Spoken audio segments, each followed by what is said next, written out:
Hello everyone and welcome back to the Writer's Vault. In this video we're going to be looking at the items area of the site. You can see, as with all the pages, page title here, very simple tooltip help as well. As this is a pro account, you can see you've got the option for filters, but those of you using free accounts probably shouldn't need this because there wouldn't be enough data in there to necessarily need to filter things out. But if you do have a pro account and you have a range of projects in the system, you can hide stuff related to the project that you're on, or whether it's a featured or standard item that you're actually looking at. So in this one, we've got two items listed. We've decided to list the garden actually as a specific item as such. I mean, you could do this as a plot note if you wish, whatever way suits you. When we look at this, it's featured item because we want to mark it as important. It's from the Eternity of Our Age, and we call it the garden.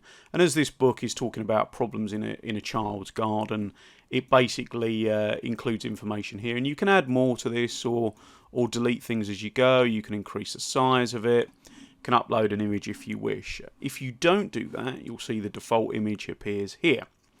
In this one, we've also got a camo coloured set of walkie-talkies, which we're using in our fictitious book.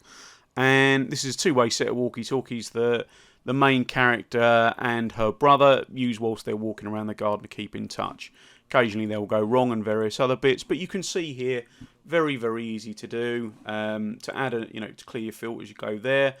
To add a new item, you can go and add your details here.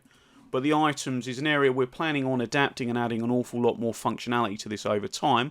But for now, it's a very good place if you've got James Bond needs to record some of his items, you've got specific weaponry or something in Lord of the Rings or Game of Thrones. If you're doing a romance and you want to put something about one of the main characters, what he's got in his briefcase or whatever, you've got the opportunity to use this, the Writer's Vault, however you like. So thanks very much for tuning in.